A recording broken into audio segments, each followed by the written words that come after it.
Добар ден и добре дојдовте во уште една нова телма амбуланта, петочна, реализирана во соработка со клиничката болница Жан Митрев. Полипите и миомите на матката може да бидат причина за обилни крварења, анемија, како и стерилитет, но најчесто се целосно асимптоматски. Откако ќе бидат диагностицирани, обично стручните лица советуваат да се отстранат и покрај тоа што не создаваат тегоби. Зошто? Се смета дека секоја четврта жена има миом. Дали тој може да притиска на мочниот меур или пак на цревата? Не може да се спречи појавата на миомите и на полипите на матката, но постои начин за нивно навремено диагностицирање и третирање.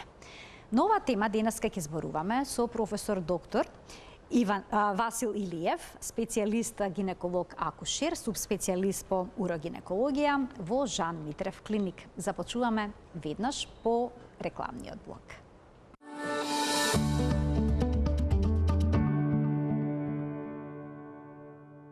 Со професор доктор Васил Илиев, специјалист по гинекологија и акушерство, субспецијалист по урогинекологија во Жан Митрев клиник, денеска ќе зборуваме за миомите и полипите кои што се создаваат на матката и кои што понекогаш може да создадат сериозни проблеми. Но како што веќе најави во емисијата, најчесто се асимптоматски, жените не се свесни дека го имаат проблемот. И затоа како може да се препознае, ќе ни појасни професорот. Професоре, добар ден. Добар ден. Добре ни дојдовте во студиото на Телма. Благодарам. Задоволство ми е, веќе по неколку пати имаме прилика да збориме за теми кои се актуелни во гинекологијата. И ми е драго што овој пат ќе допреме на тема која што опфаќа еден широк диапазон на промени во женските генитални органи. Со тоа подразбира, за жал, и честа патологија која ја стрекаваме во рутинската работа. Вие ги спомнавте полипите, па... Така, чисто велат од полип до карцином, дали полипите што се создаваат во матката се наликуваат на ние како што се полипите во дебелото црево?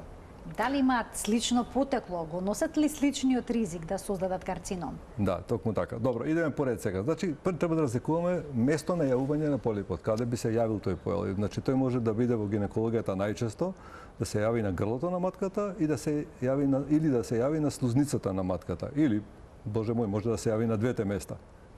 Најчеста причина за појавување дефинитивно не се знае апсолутната причина, али се мисли дека делуваат хормоните женски, посебно во периодот кога настануваат тие флуктуации хормонски, во перименопаузалниот период, кога се јавуваат двата типа на полипи.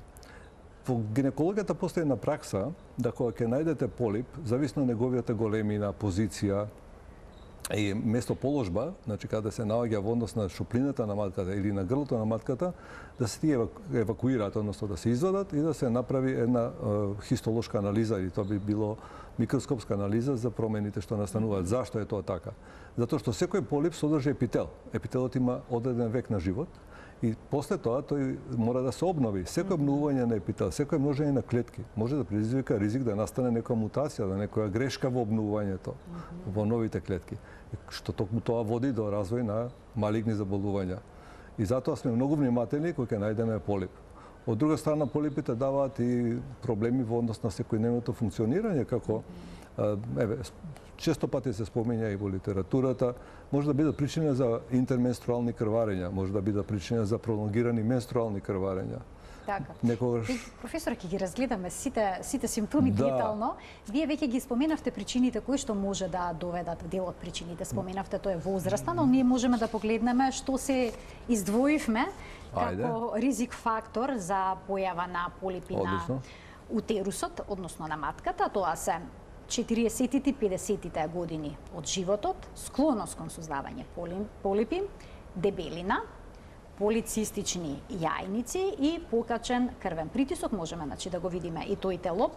Ќе започнеме со возраста, 40-тите и 50-тите години од животот. Споменавте период на перименопауза, менопауза, што значи дека естрогените, женските хормони се тие кои што се клучни за овој проблем. Да, они се стимулатори на развојот на епителот, на множење на епителот. А полипот настанува како една хиперпластичност, значи потенцирано множење на епителот на едно место или на пошироко, зависно тоа викаме каква база има тој полип, значи настануваат така наречени полипи кои што може да бидат сесилни ако е на тенка основа или да бидат стационарни ако е на широка основа. Значи множење на епителот на клетките се стимулира со естрогените. Во период на перименопауза настануваат така наречени флуктуации на естрогените, Намалување? или намалување и пикови. Аха, и има и пикови. Па има и пикови, да, поедини моменти, не е тоа стално линеарно паѓање само, кога може да предизвика почесто множење, и во тоа множење ние викаме дека треба да бидеме внимателни. Да, некои грешки, ако да се не случат. настанат мутации, грешки на епителот, и затоа треба да бидеме многу внимателни. Втора работа што спомнавте, обезноста. Обезноста е причина затоа што биохемиски материи во организмот на жената, посебно во тој период, трпи така наречена екстраоверијална конверзија во масното ткиво на женската популација, која е богато, жената според естрогената флуктуација има богати масни јастуци по целото тело, настанува така наречена конверзија. И тоа се продукти кои што имаат можност да делуваат како естрогени, а не се естрогени. А не се. Особено велат стомачата дебелина е таа која што прави проблем. Да, целокупната дебелина. Значи целокупната може да се остави. Значи во масното ткиво настанува таа конверзија и тие продукти, доколку постојат рецептори, посебно во ендометриалните клетки, може да бидат стимулатори како естрогени, иако не се прави естрогени. И токму затоа доаѓа потреба и евентуално да се, не евентуално, него апсолутно да се евакуира полипот, посебно ендометриалните полипи. Полицистични јајдници, тоа е исто така чест проблем, повторно флуктуација во хормоните, сега покачениот крвен притисок. Сме изненади што најдовна обезни луѓе. Така, значи повторно сите овие фактори се испреплетени и поврзани. Обезитетот е причината најчесто и за пореметена и намалена физичка активност, исто води кон обезитет. Значи тие се еден круг на циркулус вициозис. Да. А има ли некои лекови кои што може да доведат до појава на полипи на матката? Па не естрогени ако се даваат медикаментозно во големи количини, неконтролирано, да, али треба се спомне дека има лекови кои што често пати во перименопаузата спречуваат исклучиво естрогенно делување.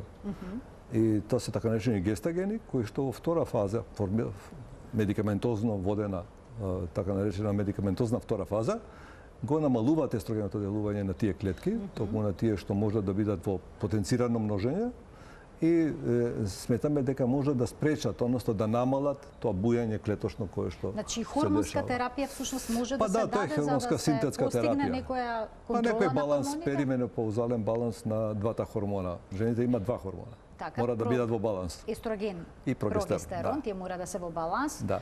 Но пак сега има студии велат ако земате хормонски терапии се зголемува ризикот за карцином на женските репродуктивни органи. Па сега тука како да се излагаат работите? Тоа е на табу тема.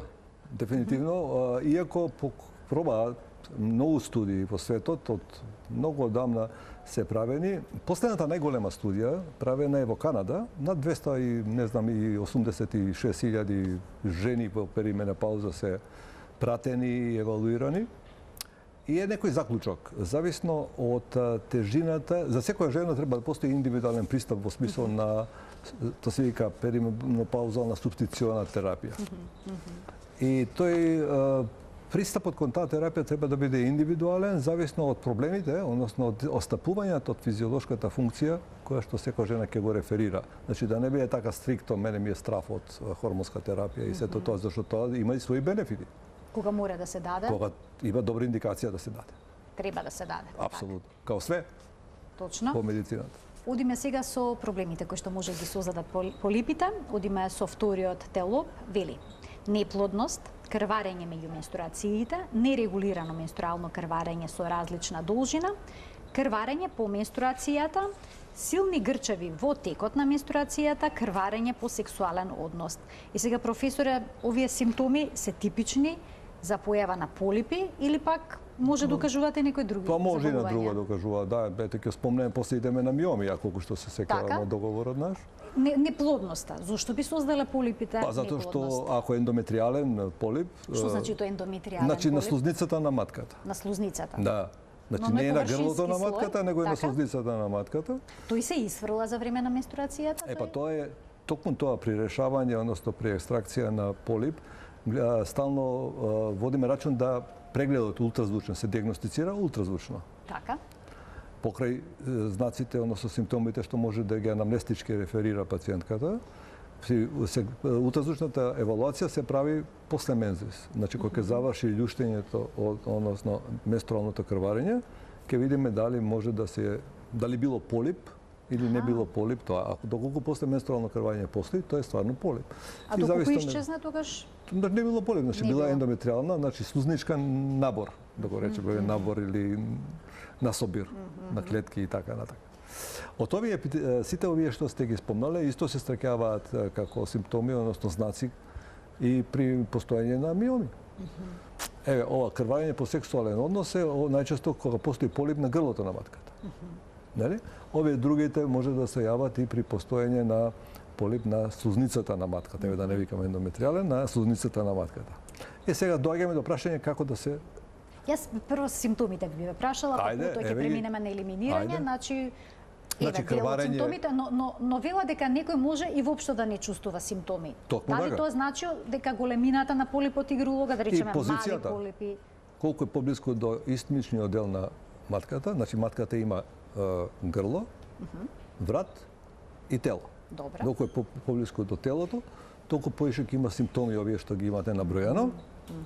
А доколку е недека на фунду, на кровот на телото на матката или е на некој од зидовите на телото на матката и не е голем, може да не дава симптоми. Значи може со години да го имаме? Па да. Токму така. Затоа е редовни контроли и во секоја контрола се попени ултразвучни прегледи и тогаш може да се диагностицира и да се чека потврда и контролен ултразвучен преглед после мензис, по завршување. Значи, полипите се гледаат на ултразвучен преглед. Можете ли на обичен преглед да препознаете на обичен гинеколошки, класичен гинеколошки преглед? Ако е цервикален, може да се напипа. Само да се напипа, но не е видлив, така? Може да се види со спекулум, да, ако е тој, да. А доколку се мали полипите? Ајде да збориме за цервикални. Значи за грлото на матката. А доколку е на ендометриумот, не може да се види на обичен преглед, затоа да се диагностицира само со ултразвучен преглед. И тоа мислам не доста, него апсолутно точно. Често ги диагностицирате? Па релативно често, зависи од популацијата, знаете. Од популацијата во перименопаузалниот период почесто, кај млади скоро и да не се диагностицира. Има фамилии кои што се, ние ги викаме естрогени фамилии. Тие фамилии по женска линија имат полипи, миоми, полицистични овариуми, цистин овариуми, така, тоа се естрогени. И тоа се генетски предодетерминирани структурни промени кои што може да настанат, не мора да настанат, пошто секој човек е мешавина, нели, од генетските датоци од мајката и од таткото. Така, сега откако ќе поставите диагноза полипи на матката, што се презема и како одлучувате дали на пациентката ќе речете ќе ве следиме во иднина, дојдете повторно на преглед или пак веднаш треба да се отстрани полипот? Па добро следење, контрола пожелна, зависи од возраста, зависи од позицијата, зависи од големината на полипот и често пати е советодавна психолошки да пациентот го тоа прими. Да го обработи. Обично се во шок кога ќе им кажете полип? Не, толку не, затоа што веднаш следи објаснување дека тоа се најчесто полипи кои што не предизвикуваат поголемо тормозење здравствено, мислам, во иднина. Али често пати, не често, него советот доколку е големината таква, доколку се повтара на вториот преглед, на вториот преглед, тоа треба да биде елиминирано и хистолошки евалуирано. Тоа значи хистолошки евалуирано да се прати на микроскопско испитување. Можете за време на самиот преглед да го отстраните? Не. Не? Не, значи отстранувањето, значи терапискиот пристап према полипот, може да биде на различни начини. Доколку е на цервиксот, на грлото на матката, кој што е видлив, може да биде отстранен при самиот преглед. Значи има специјален инструмент со кој што од базата се сече и се отстранува, се става во еден фиксир и се праќа на хистолошко-патолошка анализа. Доколку е на слузницата, викаме, на матката, може да се извади на два начина. Првиот и најдобар начин е да се извади со така наречена хистероскопија.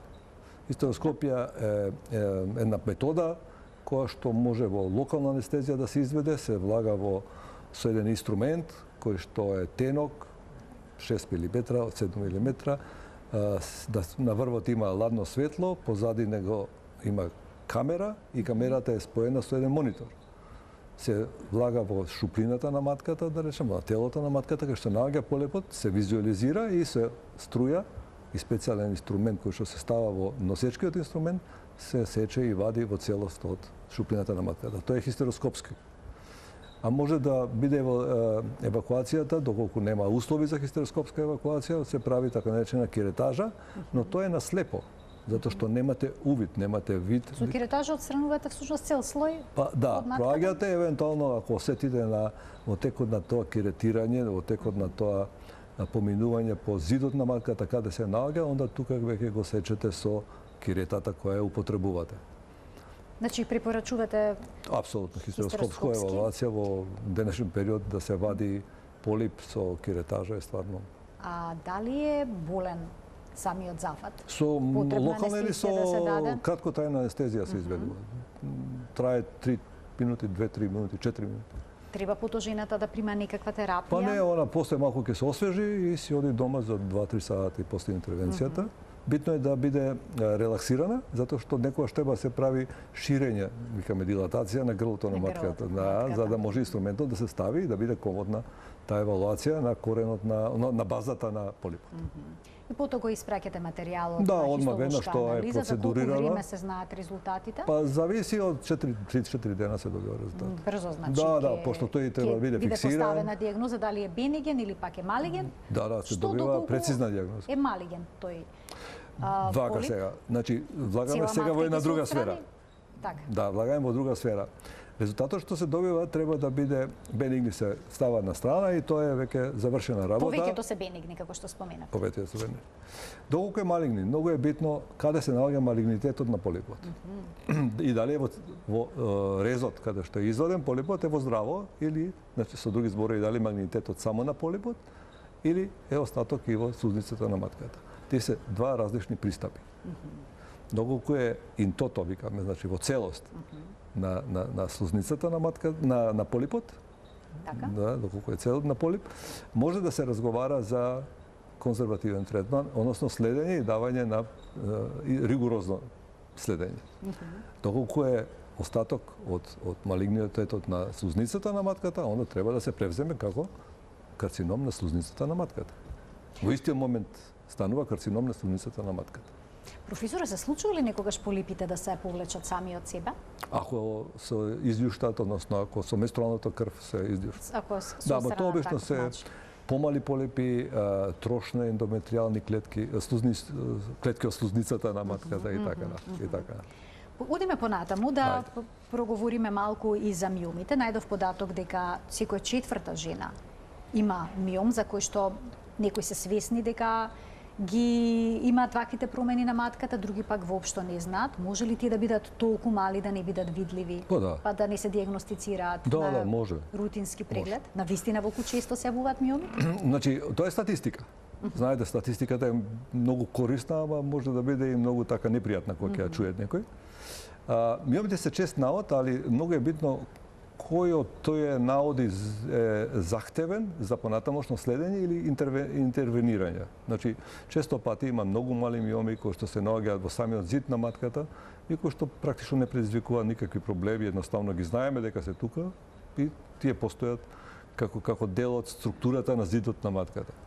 Сега сакам да кажам на почеток што е миом. Миомот е бенигно. Да, тумор е. Тумор е? Значи, во медицината се што е надвор од нормалниот епител се вика тумор. Тој може да биде солиден, тоа е миомот, например, и може да биде цистичен, или е циста. Значи, содржи течност. И сега тие се класифицираат бенигни, малигни, па се делат после по содржина, по малигнитет, по све. Бенигните се солидни, содржат епително и фиброзно ткиво најчесто, еластично ткиво. И тие се наоѓаат многу често пати на различни делови од матката. Ова слика сега што иде, така, и покажува позициите, гледате на различни места. Ова се значи миоми. Тоа е жолтото, тоа беше миом. Ако може да ја вратиме таа фотографија за да ја искоментираме, добро. Тие може да бидат различни по големина и на овој слайд сега што идеше е прикажана позицијата. Значи позицијата може да биде под самата надворешна ивица, морам така да го изразам, тоа да ме Еве, разберете. Гледате овој доле така. десно е под самата ивица надворешна. Тој над него е под самата ивица внатрешна. И тој горе, најгоре е внатре. Значи тој е интрамурален, ова е субмукозен и првиот е субсерозен, така се класифицираат. Тоа е, значи, номенклатура по позиција. И битно е позицијата, зашто овој што е субмукозниот, тој е внатре што е под слузницата, ја проширува овој Добро. Тоа ја проширува волуменот на слузницата. И во тие случаи зависи од неговата големина, жената крвари многу повеќе. Значи тогаш може да има обилни крварења, менструални, па анемии. Па да, и она почесто доаѓа се диагностицира побрзо постоењето на миомата. Многу зависи од неговата големина. Така. И постои комбинација, тој не мора само тука да е, може да се шири и према зидот на матката, значи може да станува и не само субмукозен, значи субслузницата да е, него може да иде и према зидот на матката, односно да станува и интрамурал. А може ли да притиска и на околните органи, да речеме на мочниот меур, па да се јават некакви проблеми со уринирање? Сега втора класификација е големината. Првата беше позицијата, втората е големината. Ако се наоѓа, значи матката има преден зид, заден зид и кров. Така се опишува тоа во народ, за да ме разберете. И кога се наоѓа посебно на предниот зид, големината може да врши стално скоро, многу често, не стално, многу често притисок на мочниот меур. Мочниот меур е мускулен орган. И за да направите компарација што значи мускулен орган да служи како резервоар, само ќе ви кажам дека срцето е мускулен орган, ама никогаш не е резервоар. Он одма прима така, и пумпа. А овој треба да прима и да трпи и да собира. И кога ќе собере доволно во адекватни услови, позиција хигиенски, социјални, здравствени секакви, да празни. Па за да може мускулен орган да се полни, тој треба да биде инервиран со позитивни и со негативни, значи има супресија и стимулација. Значи тоа треба да биде идеално синхронизирано, избалансирано за да ги пружи тие адекватни социјално-хигиенски услови, реализација на микција, на мокрење. Сега кога трпи надворешен притисок, му се пореметува таа синхронизација и често доаѓа до така наречени инконтиненции. Неволно испуштање на урината. Неволно подмочување, кое што е поврзано со некое движење, наведнување, накашлување, насмејување, зависи од степенот, па таа инконтиненцијата се вика стрес инконтиненција на урината. Таа има 3 градуси, и тој втори, односно трети почесто, тој е веќе поврзан дури и во мирување, дури при сексуални односи имаат проблем на подмочување и така натака и така натака. Значи миомите може да контрибуираат во развојот и во развојот, односно во постоењето на стрес инконтиненцијата на подмочување кај жените без обзир на возраста. Оти миомите не се најкарактеристични за како што беа полипите за перименопаузална. Туку обратно. Ајде да видиме кои жени се најмногу во ризик, вели афроамериканките. Точно, добро. Тоа го издвоивме, вие кажете доколку нешто не е така. Логично, они имаат генетска структура Жените со вишок килограми, генетска предиспозиција, жените што добиле многу рано менструација, жените што користат контрацептиви, недостаток на витамин Д, црвеното месо, алкохолот и кофеинот. Еве не сме издвоиле возраста, но велите дека тука возраста е клучна. Значи почесто се јавува кај младите, кај помлади, не младите, кај помлади. Значи ако беше менопаузални, перименопаузални, сега овдека веќе во репродуктивен период. И тогаш највише даваат и проблематика медицинска за третман. Ова се што сте навели е точно, нели, афроамериканки и генетска предиспозиција спаѓаат во една иста група, затоа што најдобрите спортистки се афроамериканки. Така. Токму така, затоа што генетиката дозволува да предоминираат мускулни влакна со различна должина и капацитетност. Капацитетноста е важен збор во ова сега што го зборува. И затоа се они многу до. Ама ако настане во тоа множење на тие мускулни влакна некоја мутација, односно грешка викаме, онда се дешаваат такви работи, на тоа се наколемуваат фиброзни влакна и настануваат миоми помали или поголеми. Тоа е вишок килограми, го зборевме, естрогените пак играат улога, рана менструација пак е долг период на естрогено делување, може да предизвика.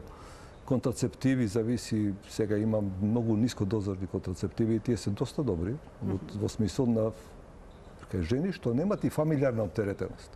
Тоа е важно. Семејна предиспозиција. Семејна предиспозиција, таа. Ова недостаток на витамин D мислам дека е многу популарно сега. Да, дискутабилно е. Многу е популарно. Ова нека стои. Нека стои, нема да. А што велите за црвеното месо, алкохолот, кофеинот? Па генерално земено тие се се тие означени као штетни овие хемикали. Месото се знае зашто.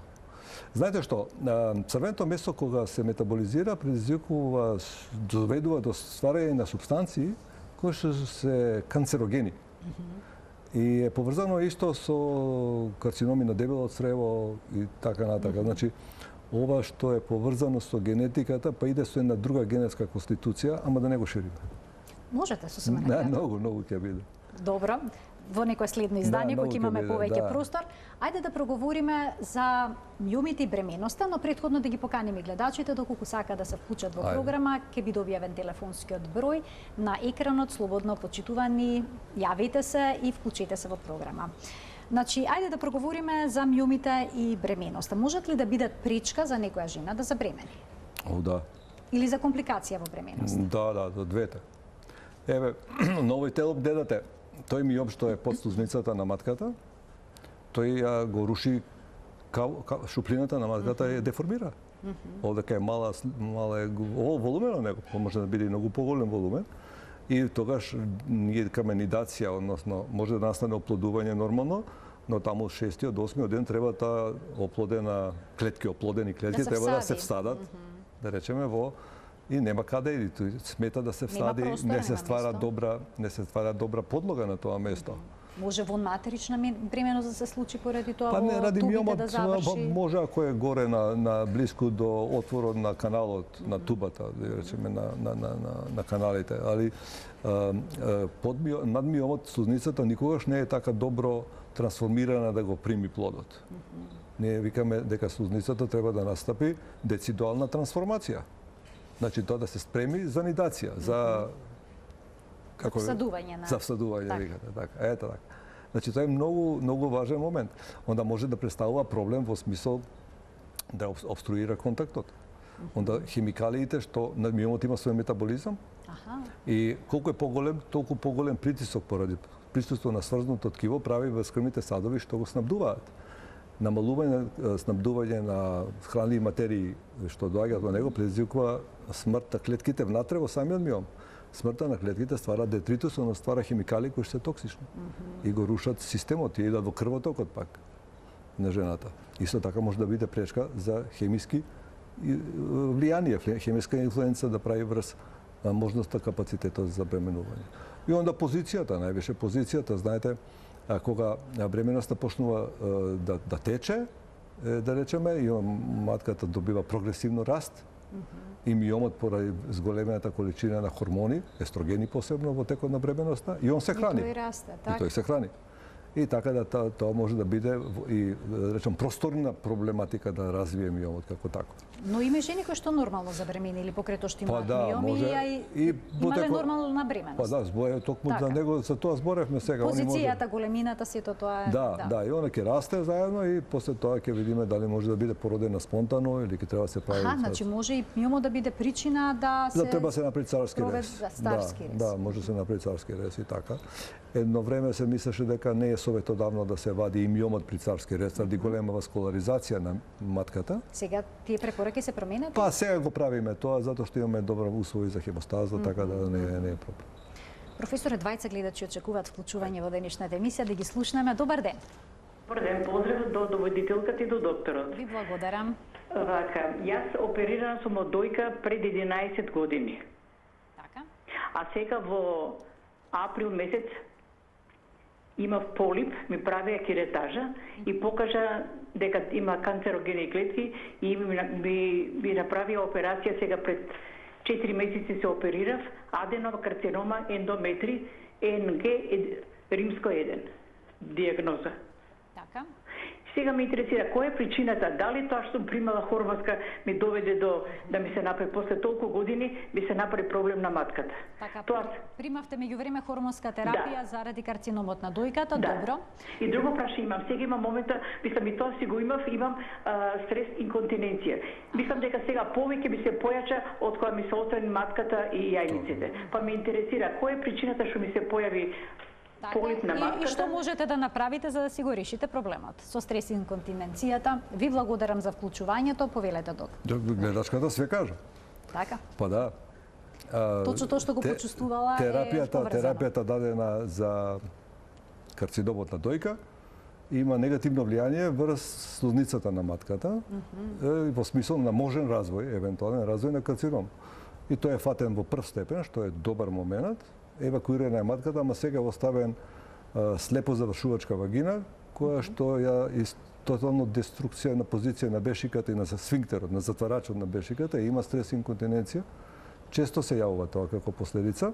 Може да се реши? И се решава идеално. Денеска имаме услови за решавање кои што се минимално инвазивни, кои што се прави еден сосема мал отвор од 7-8 мм на предниот зид на вагина и се поставува една тракица која е широка 7 мм и која што врши тотална функција за сфинктерна, значи затварачот, така да при стрес инконтиненцијата на 93% би била решена со таа интервенција. Интервенцијата трае 15 минути. Кратка е. И пациентката може да си оди истото попладне или утредната. Ова е корисна информација. Ќе направиме, професор, уште цела една емисија за стрес и инконтиненција, бидејќи ова е чест проблем за кој што ретко се зборува, па и жените кои што го имаат проблемот се срамат да го споделат со останатите, обично кријат. Тоа е многу често. За жал, јас сакав, сега пошто ја допрев на инконтиненцијата, да потенцирам.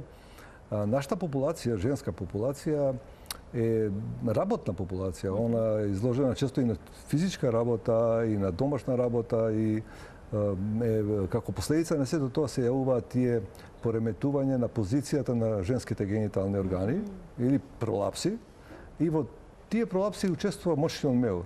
Преку 60% учествува и мочниот меур во тие пролапси, или е водич. Многу често е водич, он е напред, прв е кој што доведува до спад и на вагиналните зидови и така натака. Кога тоа се дешава, над 40% се пропратени со стрес инконтиненција. И жените живеат со тоа, тоа е изузетно пореметување на квалитетот на живот. За мокрачата, урината, мокрачата има киселина и стално кога е влажна зоната на надворешните генитални органи настанува иритација, која што пропратена во години кога нема хормони со атрофија, многу тешко се одразува врз квалитетот и врз животот генерално, а се лекува и решава на едноставен начин, како што кажавте, зафатот е некогаш и 15 минути. Да. Имам уште еден гледач, да го слушнеме и тоа прашање. Добар ден. Добар ден. Повелете. Сакам да го прашам докторот. Јас се оперирав подигнување на бешика за често мокрење. Ама решението пред 6 месеци го завршив, ама сега пак ми се случува истото. И покрај зафатот вие повторно имате неволно мокрење, така? Да. Дали имате некој подпрашање? Однос со сопругот, како што викал докторот, баш ме праќам од прв пат. Значи, истото го имам, ама немам како што бев, ама истото го имам, тоа проблем. А што е оперирано? А што ви е точно, каква операција е направена, дали можете да ни кажете, дали знаете? Подигнување на бешика. Подигнување на бешиката е Ама направена. како, вагинално или одгоре, не знам? Не, стомак направено. Одгоре, правилно. Да. Со класична операција. Добро. Ласерска ја мислам. Ама бев добра, ама некогаш кога сакам да дрзам, пак како да ми пушта мокрач. При напор и понатаму имате проблем. Добро, ви благодарам за вклучувањето во програма. Сега, ја предпоставувам, не сум сигурен што е направено, како е направено. Направено со употреба на природни материјали, значи локално ткиво е употребено и тој има лимитиран капацитет за сфинктерна функција. Не може да обезбеди тоа што ова ја го сега зборував, да... Тоа се отвара стомачната празнина, да, класична тоа е операција за абдоминален пристап за решавање на стрес инконтиненција, која што е да голема операција, сигурно била индицирана поради некои други заболувања, други наоди, јас тоа не знам. Али природното ткиво нема таков капацитет на сфинктер да обезбеди таква функција на затварање на бешиката при напор. И тоа се така наречени рецидиви на стрес инконтиненција. Што се прави во таков случај? Па, токму ова што го предложив сега. Може да се направи повторно. Да, сега вагинална корекција. Вагинална корекција. Преку вагината се влегува и тука се прави корекција. Да, се прави мал отвор, 8 мм. И имам носачи специјални, со специјални носачи ги поставувам сфинктерот, го поставувам една трака која што има сфинктерна улога. Значи советувате да се Да, направи. тоа треба да го реши да со реоперација поради тоа што има рецидив. Често се буваат рецидиви? А зависи од пристапот. Ова интервенција е успешна на светско ниво, на 5-годишна евалуација, успешна 92%. Друга не постои за стрес инконтиненција што е таму. Следната по успешност е 78%. Значи не треба да воопште компарацијата да се прави. Јасно. Тоа е тоа. Професоре, продолжуваме уште со неколку прашања поврзани со миомите. Дали е проблематично кога жената има миоми во менопауза? И има ли шанси поради падот на хормоните во тој период на женските хормони сами од себе да исчезнат? Да, тоа мислење е многу распространето. И голема надеждава. На сите пациентки тоа, еве јас сум сега близко до менопауза, ќе се исуши мојот миом и така. Значи, универзален одговор не постои. Затоа што не значи сега хормоните ќе паднат и готово миомот се стопи. Али зависи од прво, зависи од тоа колку рецептори се останати во клетките, затоа што и кога жената нема активно менструално крварење, во организмот се наоѓаат биохемиски супстанции кои што ние ги викаме естроген-like action. Значи имаат дејство како естрогени. И зависно од количината на рецептори на миомот, тој пак ќе биде на некој начин хранет. Само некако што бил во природните естрогени делување кога имало. Настанува, ако ништо друго, настанува стоп на растот, најчесто. И сега тој може и да се намали, да склерозира, ние викаме, да стане што повеќе наместо мускулни влакна, да биде што повеќе со сврзни ткива. И тоа е придобивката. Иначе, зависи од големината и зависи од позаложбата. Тие се двата фактори што го дедуваат третманот на миомот.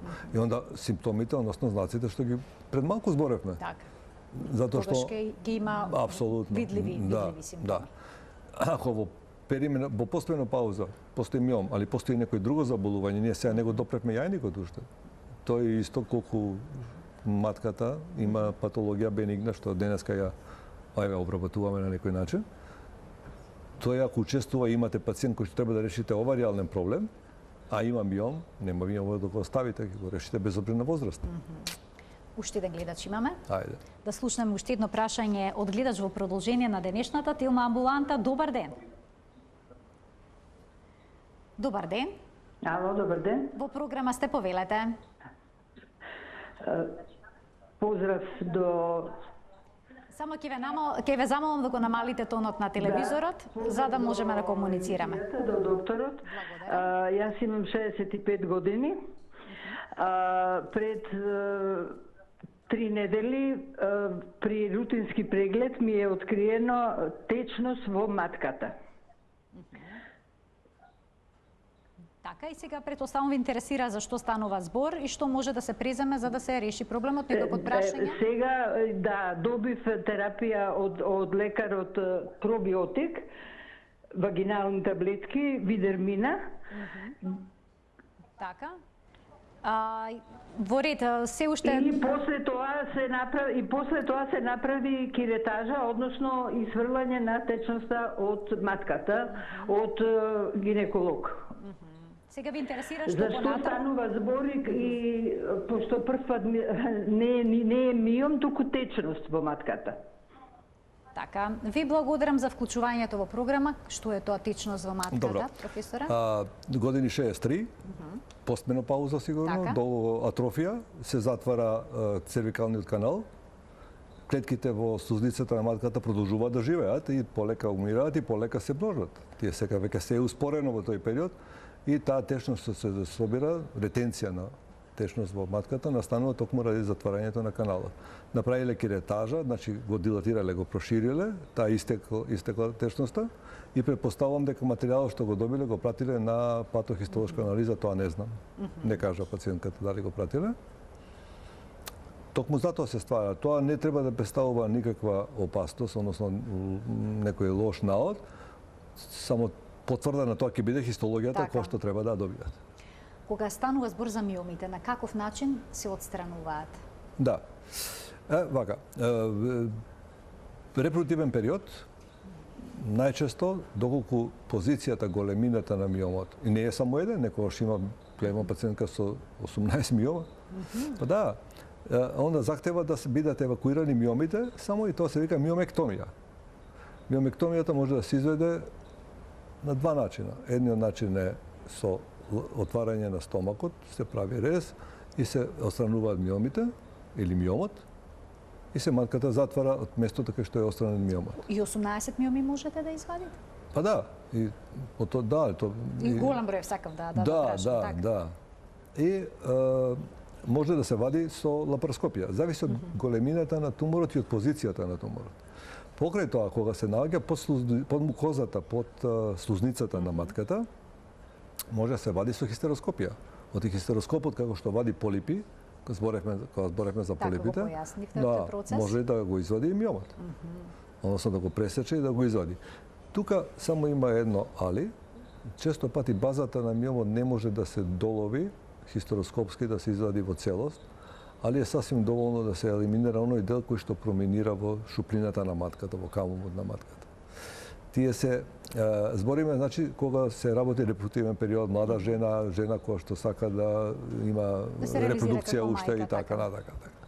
Кај повозрастни, кај завршена репродукција, миом или во перименопаузален период, кој што прави крварење и сите овие знаци што ги набројавме, доаѓа во преглед да се извади целата матка. Матката може да се извади, така наречена хистероктомија, по вагинален и по абдоминален пат, или по абдоминалниот пат подразбира хистероскопски, овој лапароскопско екстракција, односно хистеректомија, или по вагинален пат со вагинална хистеректомија. Доколку миомите се мали? Да, доколку се мали, има пристап, може да иде и по вагинален пат. Што е за доколку се толку мали, често пати не индицираме во тој период од животот и да се вада. Тогаш нема потреба за нивно отстранување. Ги пратиме најчесто. А кај жените во репродуктивниот период? Ги вадиме само миомите, мерка да чуваме, односно ја оставаме да си врши функција која што... Но може ли да речете на жената да причекаме? Може. Може, зависи... Или да не ги вадиме воопшто, да не ги пипкаме? Најчесто тие се пациенти кои што ги знаат подолг период миомите. Они се веќе пратени. И кога ќе дојдат, они се веќе спремни да чујат уште едно мислење и модел на вадење. Така. Тоа е најчесто, мислам, не е апсолутно. И така. Сложен е процесот на елиминирање? Па, како да кажам, се од мој аспект не е. А и за пациентите е потребно да им се објасни, нели, логично како се патот на елиминација, постоперативниот период и сето тоа. Иначе рутинска оперативна интервенција. Колкав дел од миомите може да се развие во карцином? Да, тоа е за стека мал број, во промили збориме, во промили, значи на 1000 миома. И тоа се шпекулира дека од миом се развил, односно дали е деново сарком. Тоа е малигно ткиво на сврзно ткиво, значи малигнитет на сврзно ткиво се вика сарком. Сега дали е деново сарком, значи од почетокот бил сарком, или е од миом. Тоа е во литературата, затоа се иде на 0,1% промил, 0,1 промил саркомска трансформација на миом. Значи минимален ризик за карцином. Минимален, али Боже мој, знаете за тој што е тоа е 100% за афектираната личност. Професори, моето последно прашање денеска во однос на диетите, кои што се односно режими на исхрана кои што се наменети за жените со миоми. Препорачувате да ги следат? Имаат и ефект? Да, апсолутно. Генерално земено, здравието треба да се одржува, е поврзано многу со моделот на исхрана, пошто преку исхраната ние примаме она све што во нашиот организам согорува. А тоа што согорува ствара биохемиски и хемиски материи, кои што се од различна природа и имаат различно делување на различни делови од нашето тело. Значи, секоја диета која што одговара во смисол на одржување на баланс, тој е оној јинг-јанг баланс, или како што зборевме за бешиката баланс, или сите тие баланси, е добро дојдена.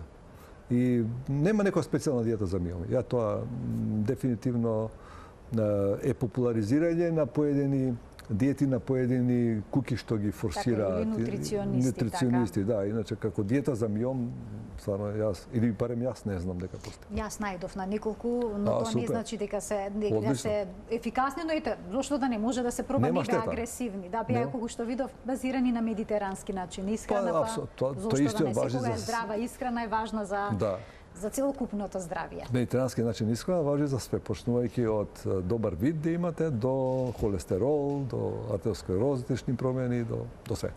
Професоре, многу ви благодарам за вашето денешно гостување, за убавите појаснувања што ни ги дадовте на оваа релативно сложена тема, би рекла, но и честа, исто така. Честа, прилично честа. Останаа јајниците да ги обработиме. Во следната емисија, кога ќе опфатиме и инконтиненцијата, односно неволното испуштање на урина, онака, убаво една цела емисија посветена на тоа. Таму има иста количина на патологија. Ви благодарам многу. Почитувани, ова беше се во денешната емисија, реализирана во соработка со клиничката болница Жан Митрев. Ви благодарам и денеска на вниманието со кое што не следевте. Имајте пријатен ден.